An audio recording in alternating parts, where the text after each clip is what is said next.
कुछ ऐसे अमेजिंग इंसान जिन्होंने मुश्किलों के पहाड़ से लड़कर खुद को साबित किया। Number 5, a dream of being normal Audrey. Audrey नाम का ये लड़का बचपन से ही एक अजीब गरीब बीमारी से पीड़ित था। इस बीमारी के कारण इसके घुटने विपरीत दिशा में मुड़ते थे और इस वजह से वो बिल्कुल भी चल फिर नहीं पाता था। इसके साथ ही ये 11 वर्षीय लड़का शारीरिक दर्द के साथ ही मानसिक पीड़ा का भी शिकार हो रहा था। लेकिन जब डॉक्टर्स को इसकी बीमारी के बारे में पता चला तो उन्होंने बताया कि इसका इलाज संभव है। लड़के के इलाज के लिए अमेरिकी फुटबॉलर टिम तेबो ने भी सहायता की। डॉक्टर्स ने कड़ी मशक्कत के बाद ऑड्रे का इलाज किया। इलाज के कुछ घंटों बाद ही तब चमत्कार हुआ जब ऑड्रे वॉकर की सहायता से चलने लगा और कुछ दिनों बाद बिना वॉकर के ही वो चल पाने में सक्षम हो गया। Number 4, the dream of the tallest man. Mongolia के बाओ जिहुन दुनिया के सबसे लंबाई वाले जीवित इंसान होने का गौरव अपने नाम रखते हैं। बाओ हालांकि अपनी लंबाई के लिए अपना नाम गिनीज बुक ऑफ वर्ल्ड में दर्ज करा चुके हैं, लेकिन इस लंबाई की वजह से ही उनको अपना सच्चा प्यार पाने में काफी मशक्कत करनी पड़ी। लेकिन बाओ का इंतजार उस वक्त खत्म हुआ जब उनकी मुलाकात 29 वर्षीय शिया शुजुआन से हुई। 1 महीने की डेटिंग के बाद वर्ष 2007 में दोनों शादी के बंधन में बन गए। हालांकि शिया शाजुआन अपने पति की हाइट की 2/3 ही हैं और सामने से देखने में बाओ से आधी ही लगती हैं। गिनीज बुक का कहना है कि बाओ 16 साल तक की उम्र तक तो नॉर्मल हाइट के थे, लेकिन उसके बाद उनकी लंबाई में अचानक से असामान्य ग्रोथ होना शुरू हुआ। इतना ही नहीं, बाओ अपने देश की आर्मी की बास्केटबॉल टीम के प्लेयर भी रह चुके हैं। बाओ ने एक बार अपनी 1.06 मीटर लंबे भुजा से 2 डॉल्फिन्स के पेट में फंसी प्लास्टिक निकालकर उसकी जान भी बचाई थी। इस कपल का बाओ टोनी नाम का एक लड़का भी है जिसकी जन्म के वक्त लंबाई 56 सेंटीमीटर थी और ये भी एक गिनीज वर्ल्ड रिकॉर्ड ही है। Number 3, being dwarf doesn't hold me back. अब मिलिए अमेरिका में फ्लोरिडा में रहने वाले एक बॉक्सर से जिनकी हाइट 3 फीट से भी कम है। डैमन बोयर नाम का ये 23 साल का बॉक्सर स्पॉन्डिलोफिशियल डिस्प्लेसिया कॉन्गेटा नामक दुर्लभ रोग से पीड़ित है। ये रोग शरीर की हड्डी के विकास को प्रभावित करता है, जिसके परिणाम स्वरूप इंसान बौनापन का शिकार हो जाता है। रिपोर्ट्स के मुताबिक ये रोग 1 लाख बच्चों में से 1 को प्रभावित करता है। इस तरह की कठोर स्थिति का सामना करने के बावजूद डैमन बॉयर अभी भी रिंग में किसी को भी सुपर पंच मारने में सक्षम है।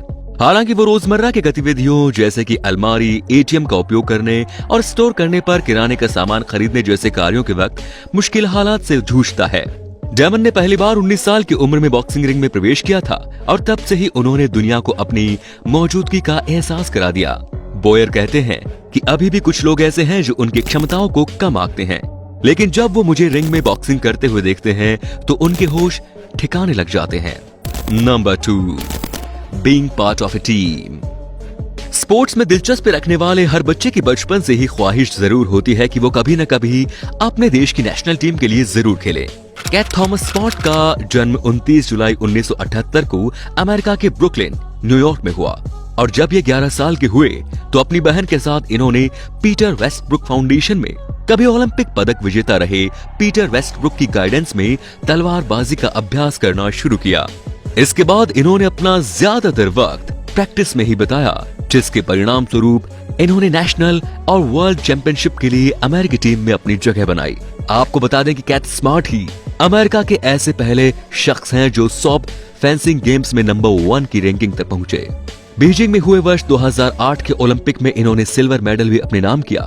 इतना ही नहीं, इनकी बहन 2008 के बीजिंग ओलंपिक में अमेरिकी महिला टीम में चुनी गई थी, जहां उन्होंने भी सिल्वर पदक अपने नाम किया। Number 1, the boys better future. हम आपको बताने जा रहे हैं 16 साल के जेम्स नाम के एक लड़के की दिल को छू जाने वाली स्टोरी, जिसके आत्मविश्वास, निष्ठा और डेडिकेशन के बारे में जानकर आप अंदर तक हिल जाएंगे। दरअसल जेम्स का जन्म ग्रामीण इलाके में रहने वाले एक किसान परिवार में हुआ, लेकिन जेम्स जब 9 महीने का था तो उसी समय उसे सेरेब्रल पाल्सी यानी कि मस्तिष्क घात नाम की एक भयंकर बीमारी ने अपना शिकार बना लिया। इस गंभीर बीमारी की वजह से इसके पैर इतने बेजान हो चुके थे कि वो अपनी बॉडी का संतुलन भी नहीं बना पाता था। लेकिन आप इस बच्चे की इच्छा शक्ति के बारे में जानकर बिल्कुल हैरान रह जाएंगे। गंभीर बीमारी और परिवार की आर्थिक स्थिति कमजोर होने की वजह से मात्र 7 वर्ष की उम्र में ही जेम्स को अपने स्कूल की पढ़ाई छोड़नी पड़ी। लेकिन जब वो 14 साल का हुआ तो इसने अपनी पढ़ाई वापस से शुरू की।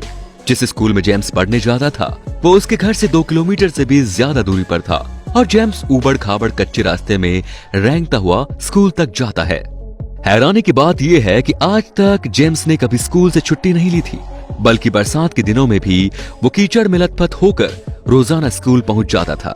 जब लोगों को जेम्स की स्टोरी के बारे में पता चला तो सब हैरान रह गए। जूलिया गिलर नाम के एक लोकल प्लेयर ने जेम्स की खातिर एक एटीवी देने का फैसला किया और इसके साथ ही उन्होंने एजुकेशन मिनिस्टर कार्ला डी वरिल्लो के पास जाकर स्कूल का इंफ्रास्ट्रक्चर और रास्ता सही कराने की गुजारिश की। अब तक जेम्स आसपास के इलाके में फेमस हो चुका था और जब जेम्स की जांच एक बड़े अस्पताल में करवाई गई तो डॉक्टरों ने बताया कि 90% तक संभावना है कि जेम्स फिर से अपने पैरों पर चल सके। इसके बाद सरकार की सहायता से जेम्स का इलाज करके डॉक्टरों ने उसको एक नई जिंदगी दी। तो दोस्तों ये थे कुछ अमेजिंग इंसान। अब आप हमें कमेंट में बताइए कि आपको कौन सा इंसान सबसे ज्यादा प्रभावशाली लगा। धन्यवाद।